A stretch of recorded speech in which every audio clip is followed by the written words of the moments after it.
মানে এটা সরি, এটা একটা এক্সেলের একটা শিট, যেটা হচ্ছে আমার মানে ডাটার শিট। হ্যাঁ, মানে এটা কিন্তু ইনভয়েস পেপার না। আমি কি করলাম, এই নর্মালি পারফিউম থেকে ধরে ধরেন আলিফ নামের যে কাস্টমারটা আছে উনি হচ্ছেন আলিফ নামের যে কাস্টমারটা আছে উনি হচ্ছেন এত নিচে, এতটুকু আমি ধরলাম, এই যে এখান থেকে এতটুকু আমি ধরে জাস্ট এই ইনভয়েসে ক্লিক করে দিব। এই যে ইনভয়েসে ক্লিক করার সাথে সাথে দেখেন কি হয়েছে, এখানে আলিফের নাম আসছে, এখানে ওনার হচ্ছে ইনভয়েস আইডিটা আসছে, এই যে আপনার 566। এগুলো বাদ দিই, এখানে যদি আমি এখন 56 র্যান্ডমলি একটা দিলাম, আমি জাস্ট এতটুকু ধরে আমি যদি এটা ইনভয়েসে ক্লিক করি, দেখেন এখানে কিন্তু র্যান্ডমলি চলে আসছে। অ্যান্ড হচ্ছে এই যে ডেট, মানে যেটা হচ্ছে ডেট, যেমন আজকের ডেট, এটা কিন্তু ফুল অটোমেটিক সিস্টেম করা, যে আজকের ডেট হলে আজকে আসবে, কালকের ডেট হলে কালকে আসবে। ইভেন আপনি এখানে ওয়ারেন্টি দিলে দিবেন। এই যে দেখেন কাস্টমারের নাম আলিফ, এখানে পারফিউম আসছে, একটা পারফিউম কিনছে সে 5, কোয়ান্টিটি 5, এই যে 1,000 টাকা সেল, টোটাল ওনার অ্যামাউন্ট হচ্ছে 5,000 টাকা। এই যে ওনার ডিটেলস সম্পূর্ণ চলে আসছে। আপনি চাইলে এখানে বিভিন্ন ডিটেলস যদি চান তাহলে আপনি এখানে দিতে পারেন। যাই হোক, আপনি কীভাবে করবেন, মেন কথা এটা। এখন এখানে তো আর অটোমেটিক সিস্টেমে আমি ক্লিক করলাম অটোমেটিক চলে আসলো, বিষয়টা তো এমন না, অবশ্যই এমন না। এর জন্য আমি একটা কোড, মানে একটা কোড করে রাখছি, এই যে সেই কোডটা, আমি এই কোডটা অবশ্যই আপনাদেরকে দিয়ে দিব। এই কোডের মধ্যে হচ্ছে সম্পূর্ণ ডাটা আছে, এই যে ইনভয়েস নাম্বার, পরে যে C6 D6, হাবিজাবি অনেক কিছু করা আছে, এগুলো বলতে থাকলে শেষ হবে না। এই সম্পূর্ণ কোডটা আপনারা কপি করবেন, কপি করার পর এখানে Alt F11 প্রেস করবেন আপনার কিবোর্ডের মধ্যে। ওকে, দেন ইনসার্টে ক্লিক করে এখানে মডিউলে ক্লিক করবেন। হ্যাঁ, এই যে মডিউলে ক্লিক করলাম, আমার অলরেডি মডিউল 1 নেওয়া আছে। ওকে, এই যে মডিউল 1, এই মডিউল 1-এর মধ্যে দেখেন আমার এই কোডটা কিন্তু অলরেডি পেস্ট করা আছে। তারপর আমি এই কোডটা আপনার এখান থেকে কেটে দিলাম। ওকে, কেটে দিছি কিন্তু এই যে দেখেন এখানে কিন্তু কোনো কোড নেই। ওকে, আমি এখন মডিউল 1-এর মধ্যে গিয়ে আমি জাস্ট এই কোডটা আবার রিপেস্ট করে সেভ করে দিলাম। দেন হচ্ছে আমি এটাকে ক্রস করে দিব। এই যে ক্রস করার পরে দেখেন ইনভয়েস পেপার রেডি আমার, ঠিক আছে। এখন আমি যদি এখানে প্রেস করি, নর্মালি এটা প্রেস করি, ওকে, এই যে দেখেন চলে আসছে। এখন আমি যদি ওই কোড যেটা দিচ্ছিলাম ওই কোডটা যদি আমি এখন অফ করে দিই তাহলে দেখেন কি হয়। যেমন এই কোডটা আমি এখান থেকে অফ করে দিলাম। ওকে, এই যে দেখেন এখন আমি যদি ধরিও, এই যে কিচ্ছু আসবে না, কারণ ওই কোডের মধ্যে সব মানে মডিউলস সেট করা আছে আমার। ওকে, তো এই যে দেখেন আমি আবার এখানে যাব, Alt F11, দেন এখানে গিয়ে আপনি কোডটা আবার পেস্ট করে দিবেন, দেন সেভ। ওকে, আপনার কাজ কিন্তু কমপ্লিট, আর কোনো কাজ নেই। আর সব কাজ হচ্ছে এই এক্সেল শিট নিজে নিজে করবে। হ্যাঁ, এই সিস্টেমটাও আমি আপনাকে দিয়ে দিব। এই সিস্টেমটা মানে হচ্ছে আপনি এই সিস্টেমের মধ্যেই করেন। এই সিস্টেমের যদি বাইরে যান, যদি আপনার কোড নলেজ ভালো থাকে সেক্ষেত্রে আপনি যান, কারণ এখানে হচ্ছে আমি সম্পূর্ণ ডিটেলস দিয়ে দিছি।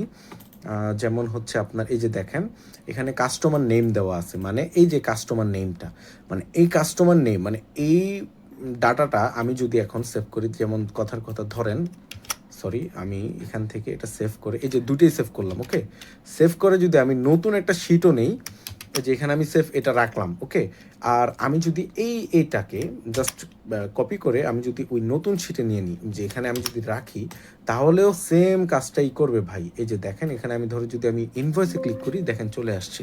তার মানে আপনার এই মানে এখানে যে কোডগুলো আমি করছি এই কোডের মধ্যে এমন একটা সিস্টেম করে রাখছি যে আপনার এই কাস্টমার নেম, প্রোডাক্টস, কোয়ান্টিটি, যে QTY, প্রাইস, এগুলো যত জায়গায় থাকবে সব জায়গায় এটা কাজ করবে। ওকে, যাই হোক, তো এটা এখন আমি অফ করে দিই। আচ্ছা, এই যে দেখেন এটা গেল। হ্যাঁ, আর তেমন কিছু নাই বলার মতো আপনার। এখন আপনি একটা শর্টকাট বলে দিচ্ছি আজকে। মনে করেন যে আপনি জিনিসটা হচ্ছে PDF করবেন, কিভাবে করবেন? খুব সহজ সিস্টেম ভাই। আপনার ওই যে ওই ফাইলসে যাবেন, গিয়ে হচ্ছে যে সেভ আসে যাবেন, গিয়ে এখানে গিয়ে আপনি PDF লিখবেন, লেখার পরেই যে আসবে, দেন আপনি ক্লিক করে এটার PDF করবেন।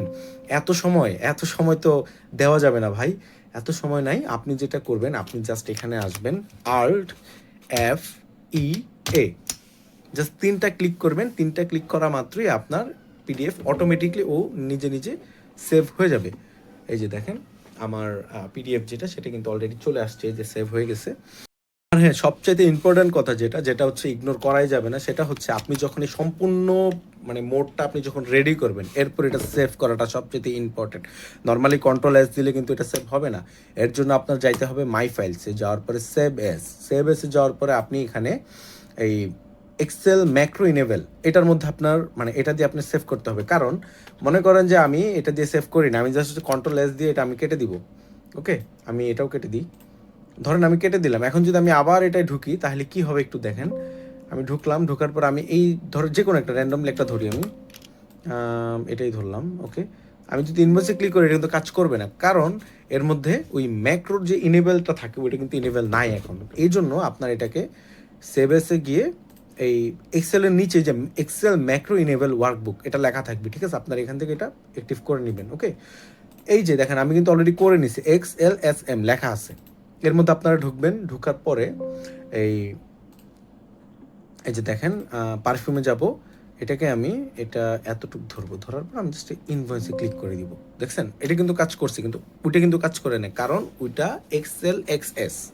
এই দুটো কিন্তু আপনার এক্সেল এক্সএস, আর এই যে দেখেন এক্সেল এস এক্স, আর এটা হচ্ছে এক্সেল এস এম। এম মানে হচ্ছে ম্যাক্রো, মানে আমরা এইটার মধ্যে যে মডিউলটা দিছি ওটাকে বলা হয় ম্যাক্রো। যাই হোক, অনেক কথা বলে ফেলছি ভাই। আমার পেজ আছে ভাই softwebs.shop, ফেসবুকে গিয়ে সার্চ করলেই পাবেন, আমি অবশ্যই লিখেও দিব। যদি আপনাদের মনে হয় যে মানে আমি হচ্ছে ভাই আপনার বিক্রি করি আর কি, বিভিন্ন সফটওয়্যার, তারপর ইলেকট্রনিক্স আইটেম টাইটেম বিক্রি করি, তো এগুলো যদি আপনাদের প্রয়োজন পড়ে অবশ্যই আমার থেকে নেবেন। আমি আপনাদের কাছে মোটামুটি অনেকটা কম প্রাইসের মধ্যে আমি দেওয়ার চেষ্টা করবো ভাইয়া। আপনারা ভালো থাকেন, ইনশাল্লাহ আবার দেখা হবে। আর কোনো অসুবিধা যদি আপনারা পান বা কোনো অসুবিধা হয় তাহলে আমাকে প্লিজ একটু মেসেজ করবেন, ঠিক আছে? আপনারা ভালো থাকেন ভাইয়া, ধন্যবাদ।